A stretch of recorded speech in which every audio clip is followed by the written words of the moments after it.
जिस टॉपर को बनने के लिए आप इतना परेशान हैं, उस टॉपर को बनने के चक्कर में अपना सिलेक्शन खो देंगे।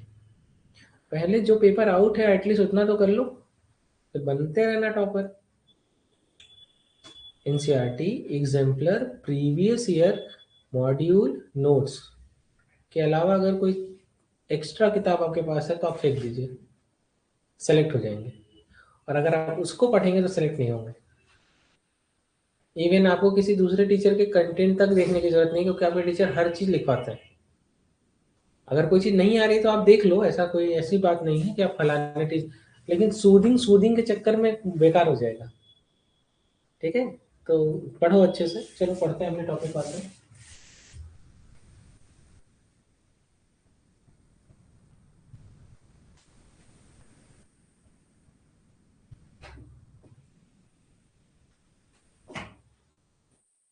And trust the process. दिक्कत होगी तभी सिलेक्शन होगा, दिक्कत नहीं होगी तो सिलेक्शन नहीं होगा। No pain no gain.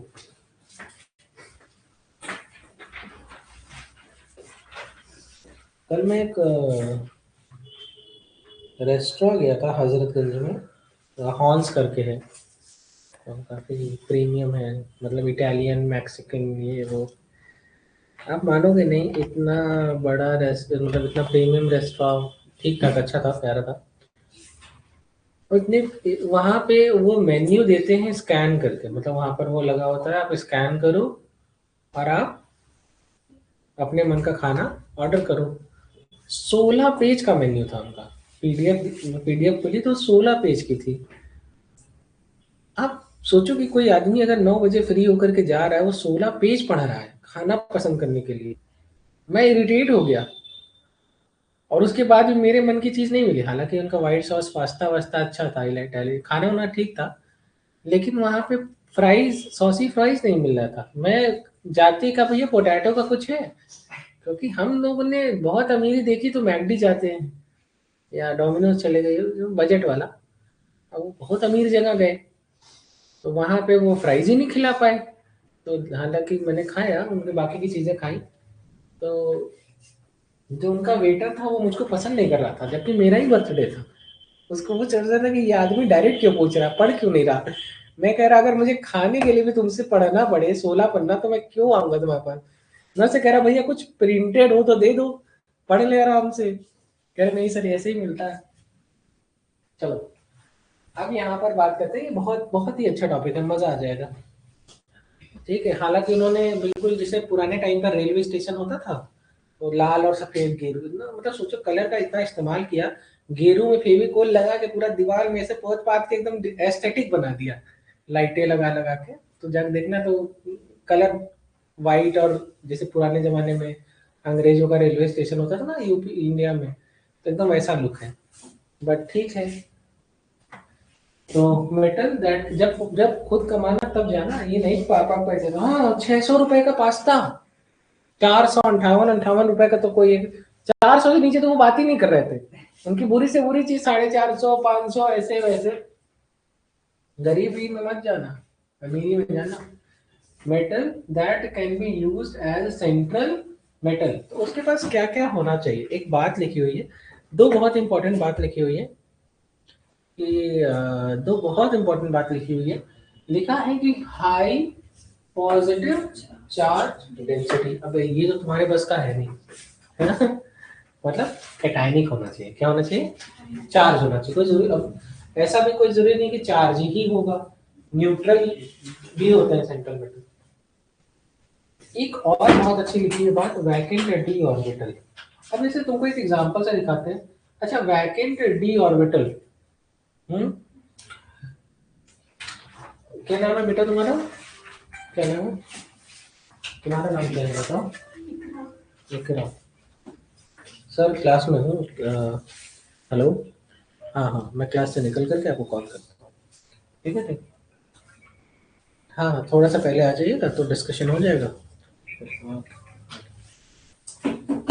अब मेरी बात को समझिए, क्या मैं बोला कि हाँ, तुम्हारा इकरा नाम है। इकरा, एक बात बताओ कि डी ऑर्बिटल कौन से पीरियड से शुरू होता है। डी सबशेल की शुरुआत कहाँ से होती है? तो सबसे मतलब ये बताएगा कौन सी शेल से शुरुआत होती है? पीरियड कौन सा होगा? Third period. कौन सा पीरियड? थर्ड पीरियड से शुरू होता है। इसका मतलब कि मिनिमम शुरुआत होगी 3D से। किससे होगी? तो पहला और दूसरा पीरियड में तो डी ब्लॉक होता है, डी ब्लॉक होता ही नहीं है, या डी सबशेल होता ही नहीं है, तो उनके एलिमेंट इसमें, तो किसके एलिमेंट आएंगे? थर्ड पीरियड से शुरुआत हो जाएगी। SCTIV CRMNFEN CONI CUZN। ठीक है। तो अब बात आती है कि जैसे स्कैंडियम एटॉमिक नंबर कितना हो गया? 21। तो इसका जब आप लिखोगे तो नोबल गैस कौन सी आएगी? आर्गन। 18 हो गया ना? 18 मतलब मैंने लिख दिया 18। 1s2 2s2 2p6 3s2 3p6 हो गया। अब मैं यहाँ से 19वां इलेक्ट्रॉन कहाँ जाएगा? 19वां इलेक्ट्रॉन जाएगा, 19वां और 20वां इलेक्ट्रॉन जाएगा 4s में। किसमें जाएगा? 4s2। और 21वां इलेक्ट्रॉन आएगा 3d1। लिख दे रहे नहीं तो मार्क कर लोगे। 1s2 2s2 2p6 3s2 3p6 और 3d, और इसके बाद आएगा 4s। तो 18 इलेक्ट्रॉन भर दिए। 19वां n+l रूल लगेगा, एवोगैड्रो लॉ लगेगा। n+l रूल क्या कहता है? n+l की वैल्यू, तो यहाँ पर देखो 4 + 0 और 3 + 2, 3 + 5 हुआ 4 हुआ, तो पहला जिसके पास कम होगा उसमें पहले इलेक्ट्रॉन जाएगा। तो 4s2 और इसके बाद 19 और 20 हो गया। 21वां कहाँ आएगा? 3d। कहेंगे 4p में क्यों नहीं गया? तो 5 ये भी है, 5 ये भी है, लेकिन यहाँ पर n की वैल्यू कम है तो इसमें गया, इसमें नहीं गया। अब जैसे यहाँ पर लिखा हुआ है 3d1, क्या लिखा हुआ है? 1 2 3 4 5, 4 लाइनें खींचो 5 खाने बनेंगे। This is 3d1। अब कितने वैकेंट डी ऑर्बिटल है ना? तो शुरुआत समझ में आ गई। अब जैसे और कुछ पूछना हो तो तुम लोग पूछ सकते हो। जैसे मान लो कि मुझसे किसी ने बोल दी सावन कॉपर, तो क्या होता है? तो कहेंगे सर कॉपर का तो 3d10 होता है, 4s1 होता है। ये सब तो बहुत बेसिक है, पीरियोडिक टेबल एंड प्रॉपर्टीज पढ़ाया था। और कुछ हो तो जैसे आयरन बना देता हूँ। आयरन का क्या होता है? 26। एक तरीका बता दो, ट्रिक। जो पीछे का लिखा होगा ना, तो वो 6 लिखा है ना, तो इतना ही डी में आएगा। देख लेना, देखो 1s2 2s2 2p6 3s2 3p6 3d 4s2। तो देखो जरा 20 हो गया ना, और इसके बाद क्या? इसमें तो 10 आ सकते हैं ना, तो 6 नहीं आएगा क्या? तो कितना आ गया? 3d। देखो 20 और 6 26 होता है। देखो जरा, आयरन ये है, तो अगर कोबाल्ट होगा तो क्या हो जाएगा? अगर निकिल होगा तो क्या हो जाएगा? हाँ, बात समझ में आ गई? तो 3d6 बना के दिखा रहा हूं, मजा यहीं से है। 3d6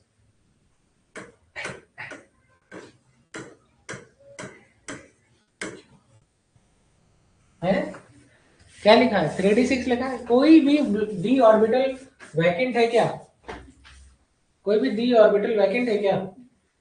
लेकिन आपने बहुत ज्यादा बार आपने ये सुना है K4FeCl का होल, अरे सेंट्रल मेटल है, वैकेंट डी ऑर्बिटल ही नहीं है। है है ये सब डिपेंड करता है कि, और ये है आपका घर। अब देखो ये दिस इज 3d। इसके बाद आएगा 4s, तो ये भी भरा हुआ। इसके बाद आएगा 4p, 1 2 3 4p। मजा आएगा आप लोग को। अब यहाँ पर आयरन के ऊपर कितना पॉजिटिव चार्ज है? 2 पॉजिटिव चार्ज है। ठीक है, अभी सिखा देगा, अभी तो ऐसे समझो। अब एक बात बताओ, तुम में से किसके घर में बुआ और मासी और इस टाइप के लोग हैं? बुआ है आप लोग तो, मेरी नहीं है मतलब। हाँ नहीं है, है। अच्छा, बुआ से सीखना। जब तुम लोग नहीं थे, जब तुम्हारी मम्मा की शादी नहीं हुई थी, तो उस घर में एक बुआ का कमरा होगा, एक तुम्हारे पापा का कमरा रहा होगा, एक तुम्हारा दादा का कमरा रहा होगा, दादा दादी का। तो बुआ उसी कमरे में रहती होंगी। जब तुम्हारे मम्मी पापा की शादी हो गई, तो वो तो पापा वाले कमरे में गई। लेकिन जब तुम बुआ की शादी हो गई, तो वो कमरे से तो चली गई ना, चली गई वो कमरा छोड़ करके। और उस जब तुम लोग हुए, तो तुम लोग का एक बच्चों का कमरा हुआ, तो तुमको बुआ वाला कमरा दे दिया गया। यही होता है ना। नया कमरा तो बच्चों के लिए नहीं बनाते ना, बुआ का कमरा सेट। हम लोग मिडिल क्लास की बात कर रहे हैं, अमीरों की बात नहीं है। जब जब बुआ आती है अपने घर से, मायके में आएंगी ना, तो बुआ किस कमरे में रहेंगी? गेस्ट रूम में रहेंगी, या तुम्हारे भाई के कमरे में? चल, जैसे मान लो तुम दो लोग हो, तो तुम्हारे एक तुम्हारा कमरा है, तुम्हारे भाई का भी कमरा। तुम्हारे भाई के कमरे में रहेंगी, या बुआ तुम्हारे कमरे जो जो तुमने उनसे लिया था, वो उस कमरे में रहेंगी और तुम अपने भाई के कमरे में जाओगे? उनके साथ हुआ है।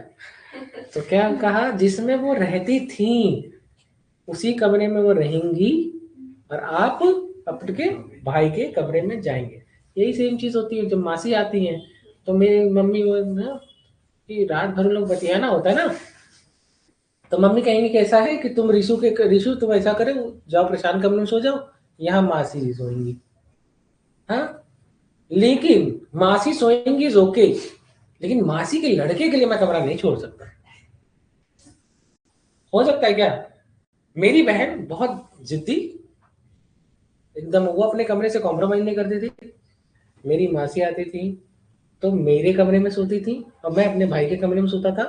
और मेरी मासी के बच्चे या तो उधर शेयर करते थे, या तो वो नीचे वाले गेस्ट रूम में जाके सोते थे। मेरी बहन नहीं उठती थी, कहती थी ना ये मेरा कमरा है। हाँ, वो उसका सामान वामान कोई छुए तो बहुत गुस्सा करती थी। एक बार उनके खाने में अगर तुम इतना जिद्दी थी, उसे खाने से अगर तुमने कुछ उठा लिया तो थाली फेंक देती थी। एक बार ऐसे वो कुछ कर रही थी, तो वो पेंट, महंगा नहीं, घर का पेंट वाला होता है, दरवाजे का पेंट, तो वो कुछ पेंटिंग वेंटिंग बना रही थी।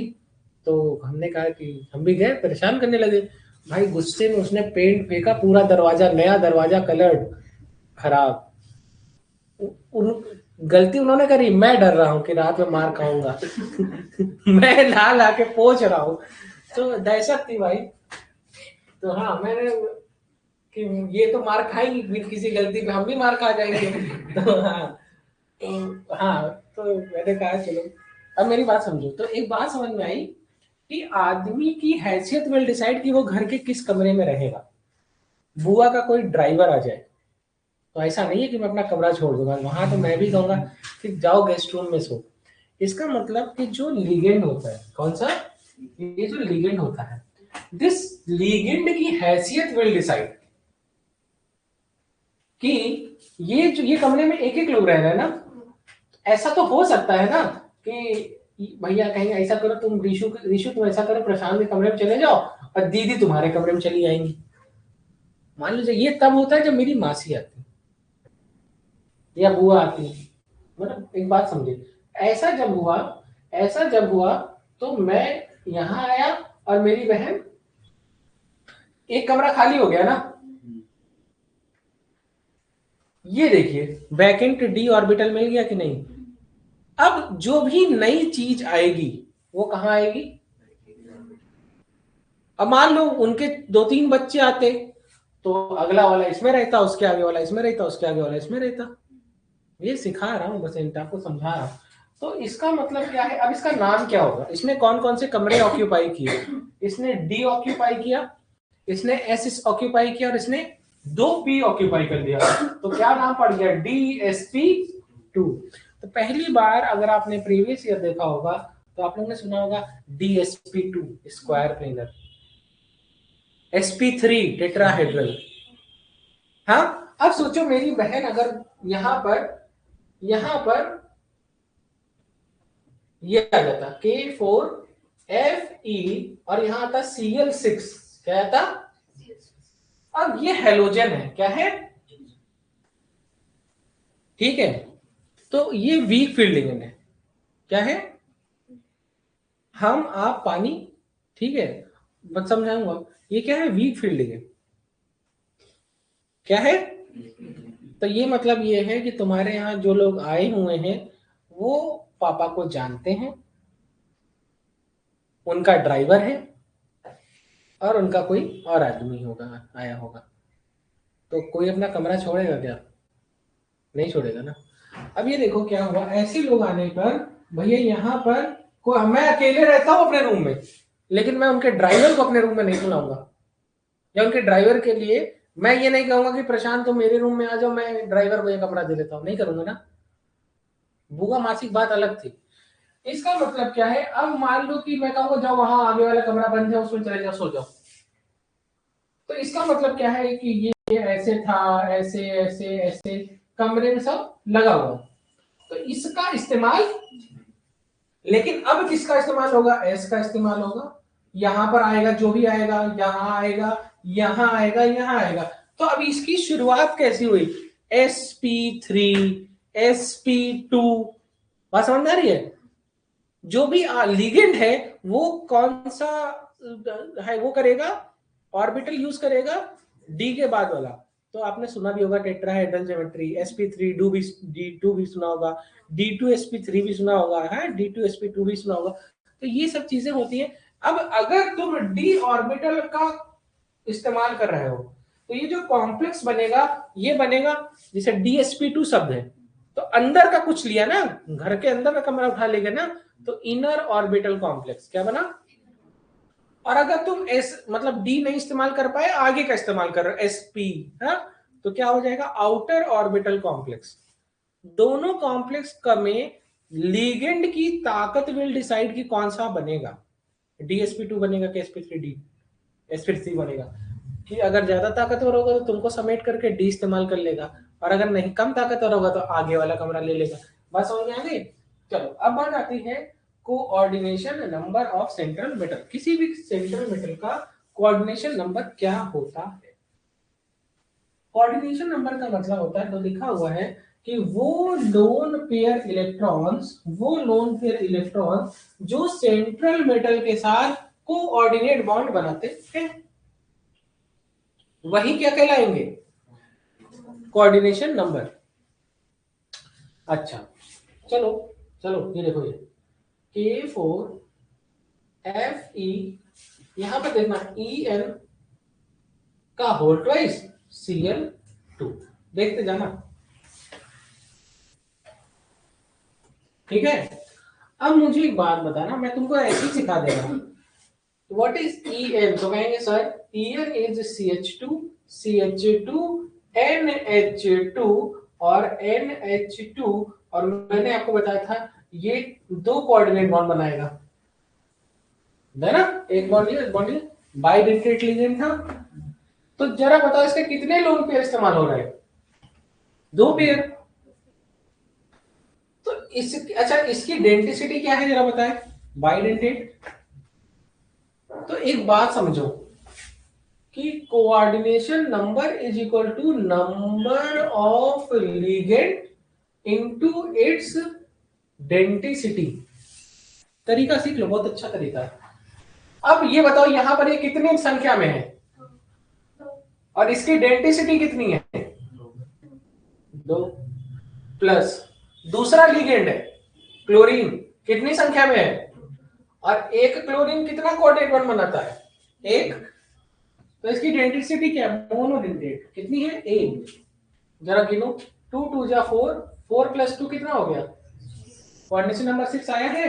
चलो ये समझ में आया। एक और तरीका बताते हैं, बार बार यही एग्जांपल लेते हो तो इसी से सीख लो। कितनी संख्या में है नंबर, इसकी डेंसिटी क्या है साइनाइड की, साइनाइड कितने बॉन्ड बनाता है, अरे एक। कितना हो गया, कोऑर्डिनेशन नंबर क्या आ गया, 6। देखो अगला एग्जांपल, तो कोऑर्डिनेशन नंबर का फॉर्मूला क्या होता है, डेंसिटी इनटू लिगेंड। अब एक बात मैंने पीछे सिखाई, अब क्योंकि ये यहाँ पर एक ही टाइप का लिगेंड है तो ये फॉर्मूला आराम से तुमको समझ में आ गया। लेकिन अगर यहाँ पर देख रहे हो तो यहाँ दो टाइप का लिगेंड है, एक तो क्लोरीन है और एक ऑक्सलेट है।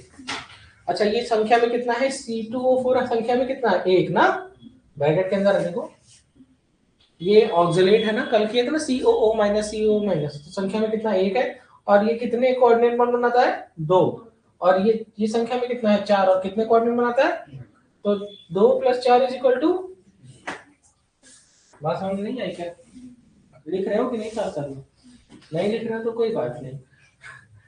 हाँ, मोनोडेंटेट, बाइडेंटेट, ट्राइडेंटेट, टेट्रा, पेंटा और हेक्सा। अब यहाँ पर समझते जाओ, ये तो बहुत इंपॉर्टेंट है, बहुत ज्यादा इंपॉर्टेंट है, ये आपको आना चाहिए। देखो यहाँ पर ये है पॉजिटिव लिगेंड या कैटायोनिक लिगेंड कहते हैं, क्या कहते हैं, ये सब यही सब रटना है, लिख लिख के प्रैक्टिस कर करके। तो यहाँ पर कैटायोनिक लिगेंड में समझ में आ रहा है कि जिसके ऊपर पॉजिटिव चार्ज है दैट इज कैटायोनिक लिगेंड। अच्छा, that is hydroxonium ion, nitrosonium ion और नाइट्रोनियम आयन। एक और बात देखो, कभी भी कोई कैटायोनिक लिगेंड होगा तो उसका नाम हमेशा ईएम से खत्म होगा, किससे खत्म होगा, ईएम, ये भी इंपॉर्टेंट है। वो था कैटायनिक, ये है एनायनिक लिगेंड या निगेटिव लिगेंड। तो निगेटिव लिगेंड या एनायनिक लिगेंड का नाम खत्म होता है आइड से, या तो आइड से खत्म होगा, या तो आइट से खत्म होगा, या तो एट से खत्म होगा। लेकिन जब तुम इसका आईयूपीएसी नाम लिखोगे तो इसके नाम में आइड को हटा के क्या लगाओगे, ओ। जैसे जैसे समझो सायानाइड है ना, तो तुम लिखोगे साइनो, क्या लिखोगे, साइनो। हेलाइड है तो क्या लिखोगे, हेलो, क्या लिखोगे, हेलो, लाइक फ्लोरो, क्लोरो, ब्रोमो, आइडो। हाइड्राइड है तो हाइड्राइडो। अब देखो एक और चीज समझ आ रही है, नाइट्रो है नाइट्रो, नाइट्राइड है तो, अगर आइट लिखा है तो आइटो, एट लिखा है तो एटो। इसका मतलब केवल आइड में डायरेक्ट ओ लगता है, अदरवाइज हर जगह क्या लगता है, एटो, आइटो। तो वहां पर क्या हो गया, नाइट्राइटो। अब यहाँ इसका नाम क्या लिखा है, नाइट्राइटो, और देखो इसका नाम क्या है, नाइट्रो। दोनों सेम है। कई कई बार एग्जाम में ये नहीं लिख के आएगा, एग्जाम में लिख के आएगा नाइट्रो एन, नाइट्रो ओ, वो भी सही है। दिस इज नाइट्रेटो, हाइड्रोक्सो और अमाइडो, क्या ये सब आना चाहिए, यही सब इंपॉर्टेंट है। और भी कुछ निगेटिव लिगेंड है, सल्फाइड को सल्फाइडो, सल्फाइड को सल्फाइटो, सल्फेट को सल्फेटो, थायोसल्फेट को थायोसल्फेटो, कार्बोनेट को कार्बोनेटो, ठीक है। इमीड को इमीड आयन या इमाइड आयन को इमिडो। ये है प्राइमरी अमीन, तो प्राइमरी अमीन को अमाइडो कहा। सेकेंडरी अमीन ना, ये देखो ये NH2 माइनस, ये एक ये तो ये इमीन हो गया, तो इसका नाम हो गया इमिडो। टर्शरी को क्या होगा, तो इसी तरीके से इनका नाम लिखते हैं। अब ये देखो अमीन का क्या नाम है, ये इंपॉर्टेंट है, अमीन का नाम नॉर्मल अमीन लिखा जाता है। और अगर तुमको ना याद हो तो हम लोग इथेन 1,2 डाई अमीन, हाँ ऐसे लिखे थे बार बार, वहां चेंज नहीं करते थे। पानी को एक्वा कहते हैं या एक्वा कहते हैं। नाइट्रोसिल, ये बहुत important, this is nitrosyl. Carbonyl, important important, गलती करोगे इसको, कार्बोनिल, कार्बन मोनोऑक्साइड ना समझ लेना, कार्बोनिल, थायोकार्बोनिल, फॉस्फीन, ठीक है। तो एटलीस्ट इसमें मैंने अंडरलाइन कर रखा है वो इंपॉर्टेंट है। ये कुछ और है, ट्राइफेनाइल फॉस्फीन, थायो यूरिया, पिरीडीन, ठीक है। तो एग्जाम में ये नहीं आते तो लिखा है नॉट इंपॉर्टेंट, ठीक है, अगर तुम नहीं भी सीख पाओगे तो। अब आए हैं सबसे ज्यादा इंपॉर्टेंट टॉपिक पर। तो मैंने आपको कैटायनिक पढ़ा दिया, मैंने आपको एनायनिक पढ़ा दिया, न्यूट्रल ही पढ़ाया ना, शुरू में पढ़ाया था मैंने, इथिल पढ़ाया मैंने, हाँ पानी वाला जिसमें होगा वो न्यूट्रल है, ये न्यूट्रल लिगेंड। तो ये ऑल दीज ये बहुत इंपॉर्टेंट है। अगर तुम कैटायनिक याद कर लो, न्यूट्रल याद कर लो, तो तुमको एनायनिक वैसे ही आ जाएगा। 3 में से 2 याद कर लो, एक तो ऐसे ही आ जाएगा, ये छोटे हैं। अब ये देखो, ये है आईयूपीएसी टॉपिक। अब हम लोग जा रहे हैं कि कोई भी कोऑर्डिनेशन कंपाउंड का नाम कैसे लिखते हैं, किसी भी कोऑर्डिनेशन कंपाउंड का नाम कैसे लिखते हैं। तो जरा देखो, नोट्स बनाना, नोट्स बहुत इंपॉर्टेंट है।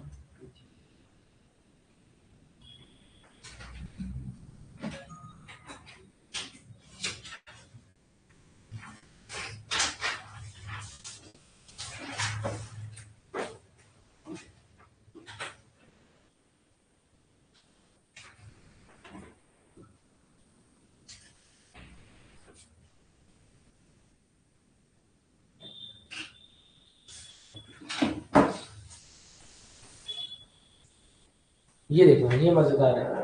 देखो यहाँ पर लिखा है कि किसी भी कोऑर्डिनेशन कंपाउंड का नाम कैसे लिखते हैं। आईपीए एग्जाम का क्वेश्चन है, ये एग्जाम में आएगा। सबसे पहले लिखा है कि अगर किसी भी कोऑर्डिनेशन में, अच्छा ये देखो ये कैटायन बन गया ना 4K plus, cations are named first, और उसके बाद हम किसका नाम लिखते हैं, एनायन का। लिखे हैं जो भी कोऑर्डिनेशन स्फीयर है उसका नाम कैसे लिखेंगे। तो ब्रैकेट के बाहर तो लिखोगे पोटेशियम, क्या लिखोगे, अब यहां टेट्रा पोटेशियम नहीं लिखोगे, क्या लिखोगे, सिंपली पोटेशियम। सोडियम होगा तो सोडियम, 4 सोडियम, 3 सोडियम, 2 सोडियम से कोई फर्क नहीं पड़ता, सिर्फ तुम क्या लिखोगे, पोटेशियम, सोडियम। इंपॉर्टेंट आईपीएसी है इसकी, अगर ये कैटायन है तो बचा हुआ कॉम्प्लेक्स क्या हो जाएगा, एनायोनिक। लिखा है कॉम्प्लेक्स के अंदर सबसे पहले लिगेंड का नाम लिखते हैं। किसका लिखते हैं, लिगेंड का नाम। सबसे पहले किसका नाम लिखते हैं, लिगेंड का नाम। तो लिखा है लिगेंड नेम फर्स्ट। अब तुम्हारे स्कूल में भी तुम लोगों का नाम अल्फाबेटिकल ऑर्डर में लिखा है, उसके बाद क्या लिखा, इन अल्फाबेटिकल। तो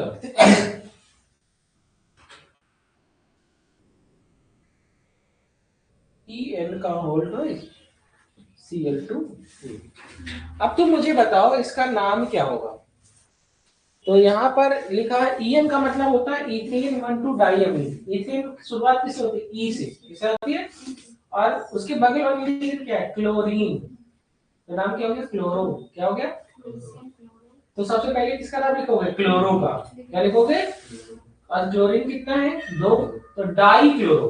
कितना, डाई क्लोरो इथेन 1,2 डाइअमीन। अरे डी के बाद ई आता है ना, नहीं तो सी से शुरुआत करते हैं, क्योंकि लिगेंड की संख्या से मतलब नहीं होता, लिगेंड के अल्फाबेट से मतलब होता है, क्लोरो।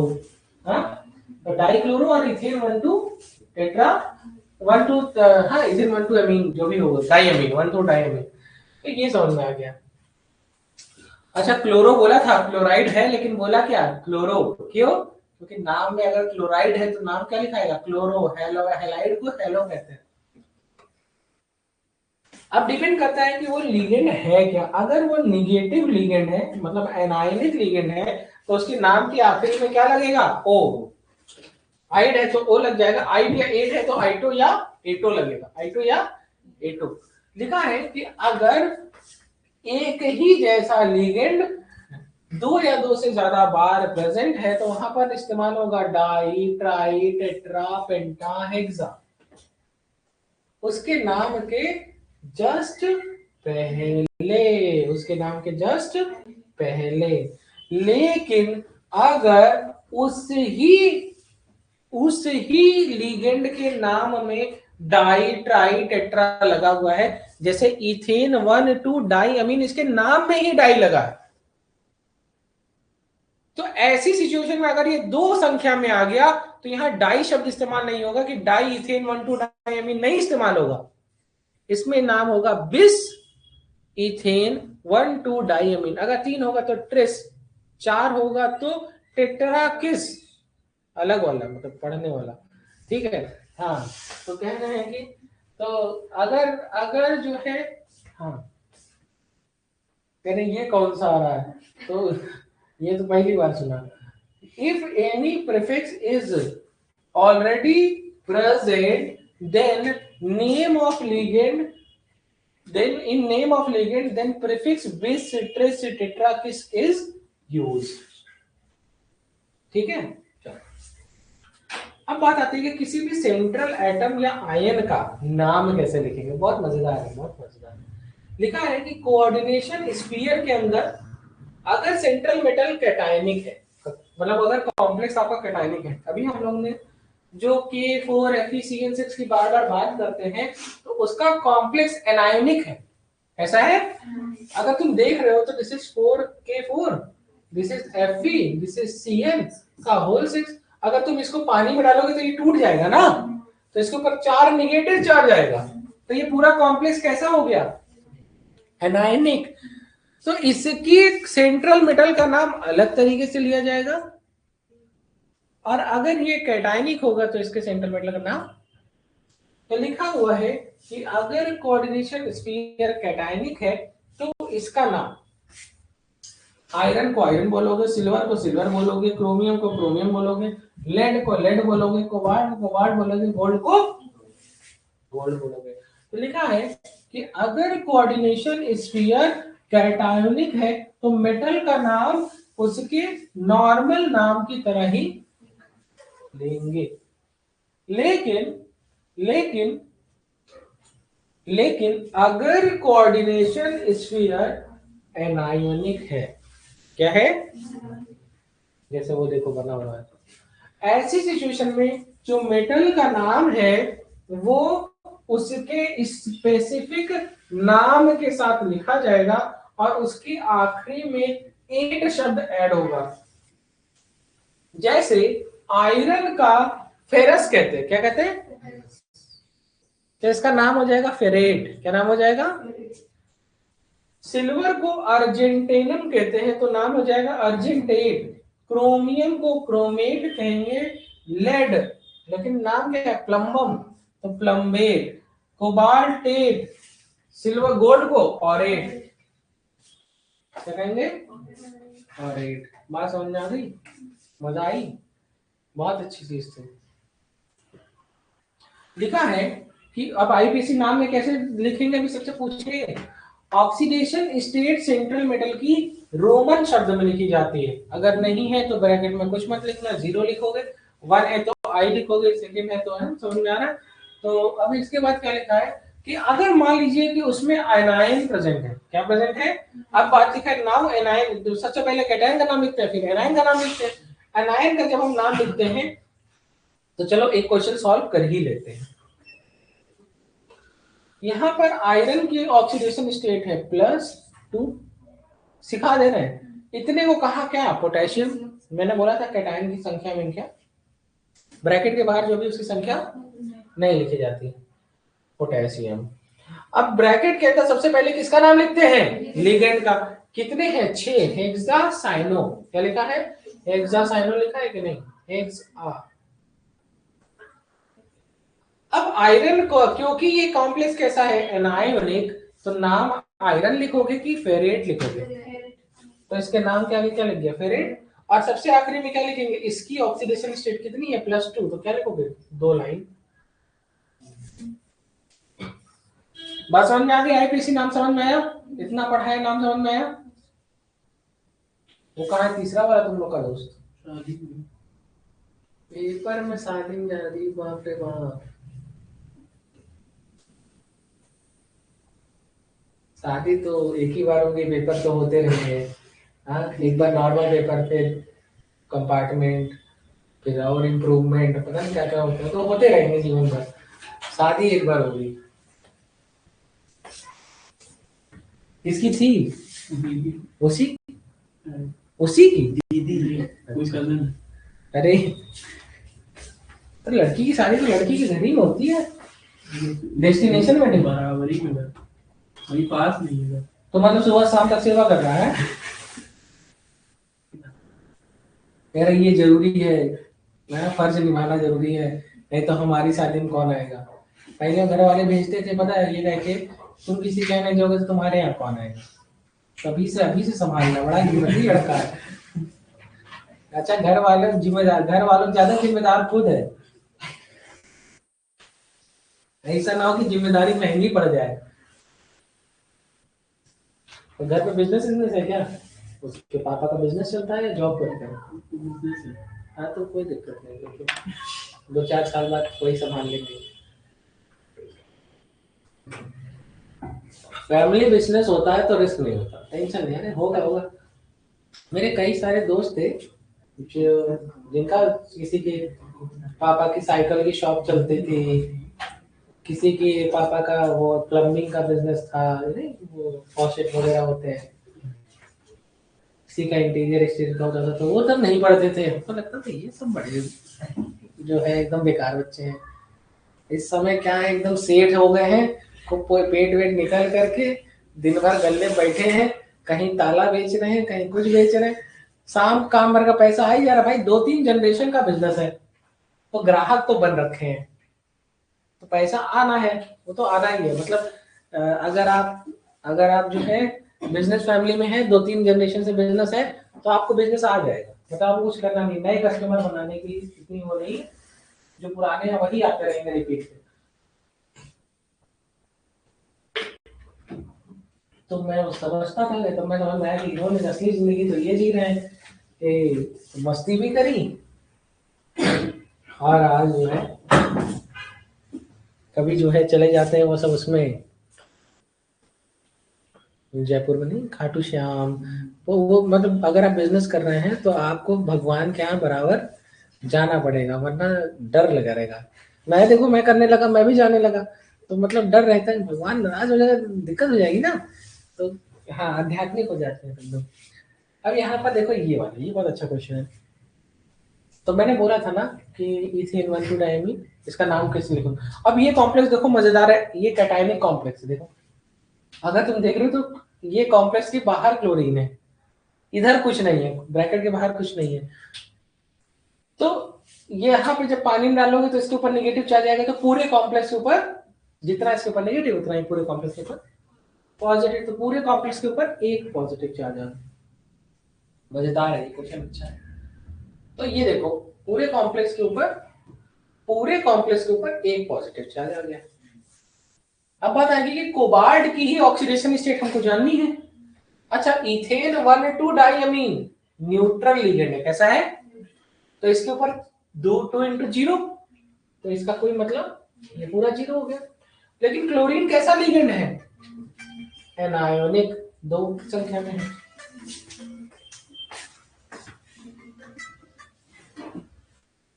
मासी नमस्ते, मैं क्लास में हूँ, कोई अर्जेंट बात, मैं करता हूँ।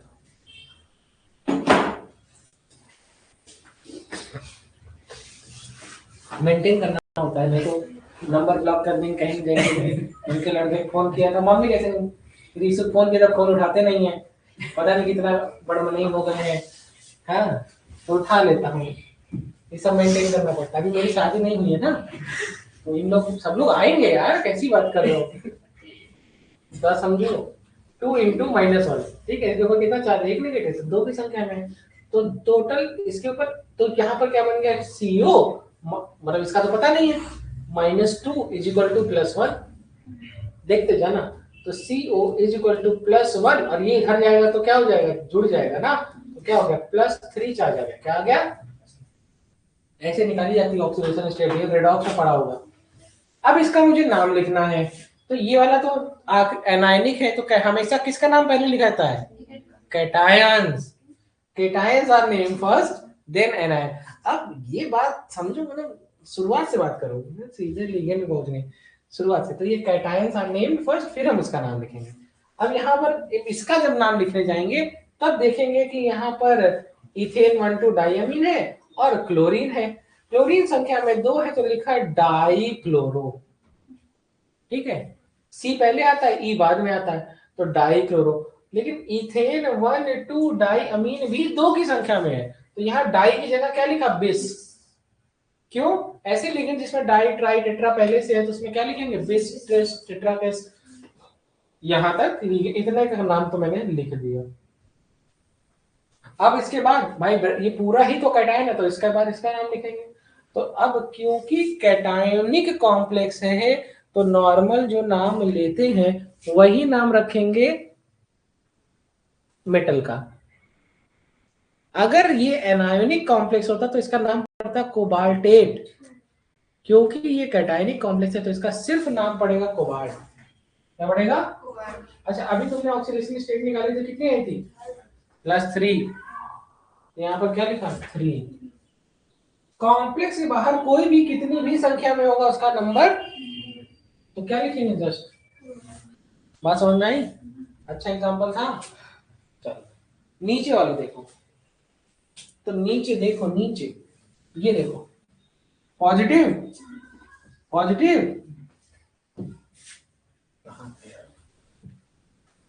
पॉजिटिव, पॉजिटिव, तो ये पूरा कॉम्प्लेक्स क्या हो गया? एनायनिक। क्या हो गया?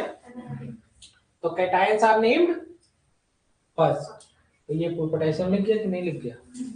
जब तुम इनका पूरा मैथ करोगे तो इसके ऊपर +3 आएगा तो पूरे कॉम्प्लेक्स के ऊपर -3 आएगा, आया ना? देखते जाओ। अब क्योंकि ये ऑक्सलेट है, ये कैसा लिगेंड है? न्यूट्रल लिगेंड है। कैसा लिगेंड है? न्यूट्रल लिगेंड है। कोई है क्या? पहले एक होता कहता था नाटक, कोई है? हाँ तो मैं डर और लगता था। मेरे घर वाले रात में ये आता था 11-12 बजे, 10:30 या 11 बजे आता था और रात में खत्म होता था 12 बजे भाई। और देखना सबको था।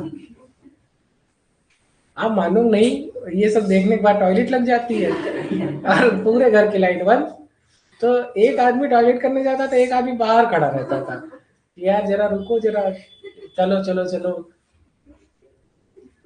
एकदम जा करके वो वहां जो है, यहाँ बाहर खड़े हैं, खुद कांप रहे हैं कि और बहुत भयंकर आता था और पूरे घर में लाइट बंद करके देखते थे। हाँ, एक आध बार वो अचानक से आ जाते थे एकदम ठंडा ठंडा। तो ये है ऑक्सलेट। क्या है? ऑक्सलेट न्यूट्रल लिगेंड है। कैसा है? इसका मतलब इसके ऊपर कोई चार्ज डेवलप ही नहीं होगा। इसका मतलब इस पूरे कॉम्प्लेक्स के ऊपर जो चार्ज आया वो सीधे सेंट्रल मेटल के ऊपर चला जाएगा कि नहीं? इस चैप्टर का मजा तब है, एनसीईआरटी के सारे एग्जांपल जो दिखे सॉल्व करो, जो दिखे सॉल्व करो, खुद ही आ जाएगा। अब ये देखो, तो इसका नाम कैसे लिखेंगे? Tetra try ऑक्सलेटो। क्या नाम पड़ा? ट्राई ऑक्सलेटो। अब क्योंकि ये एनायनिक लिगेंड, नाम पड़ेगा क्रोमेट। क्या पड़ेगा? और किसके ऊपर कितना चार्ज है? 3। तो इसका नाम पड़ा पोटेशियम। पोटेशियम ट्राई ऑक्सलेटो और क्रोमेट 3। बात समझ में आ गई? तो कुछ याद आया तुम लोग को? जीनस और स्पेसिफिक एपिथेट, मैग्नीफेरा इंडिका, आखिरी में क्या लिखता था? लेंस। तो कौन इसने डिस्कवरी करी, उसका नाम होता था। ये देखो, ये न्यूट्रल लिगेंड है। ये मजेदार क्वेश्चन है। आयरन है और कार्बोनिल है। कौन है? कोबाल्ट। तब मारूंगा ना, बराबर में लिखा है बड़ा बड़ा, ये नहीं कोई कहेगा छोटा लिखा है। देखो साइज भी बड़ा है। हाँ, कहीं कोबाल्ट। अरे कार्बन मोनोऑक्साइड बोल देती तो भी इज्जत रह जाती मेरी। कोबाल्ट बोल रहे थे। तो क्या है? कार्बोनिल। क्या है? तो ये न्यूट्रल लिगेंड है, इसके ऊपर तो कोई चार्ज नहीं। जब इसके ऊपर चार्ज नहीं तो उसके बाहर और अंदर कुछ है ही नहीं। तो आयरन के ऊपर भी चार्ज नहीं है, तो ये देखो ये न्यूट्रल कॉम्प्लेक्स है। जनरली तो कॉम्प्लेक्स न्यूट्रल ही होगा यहाँ पर। तो इसका नाम होगा पेंटा कार्बोनिल। क्या नाम होगा? पेंटा कार्बोनिल। अब यहाँ पर न्यूट्रल लिगेंड है, तो आयरन यूज होगा या फेरेट यूज होगा? आयरन। सिर्फ एनायनिक कॉम्प्लेक्स में वो लैटिन नेम यूज होता है, बाकी जहाँ यही। आया समझ में? काहे नहीं चल रहा? टाइम हो गया क्या? ऐसे ही चलो। तो this is all about this topic. Next class में मिलेंगे। आज मैंने आईपीसी सिखा दी बहुत अच्छी। इसके बाद तुम्हारी ही बुक में 2 कॉम्प्लेक्स है, देखना 2-3 एग्जांपल है खाली, वो सिखाएंगे। ये बहुत अच्छा है, बहुत अच्छा टॉपिक।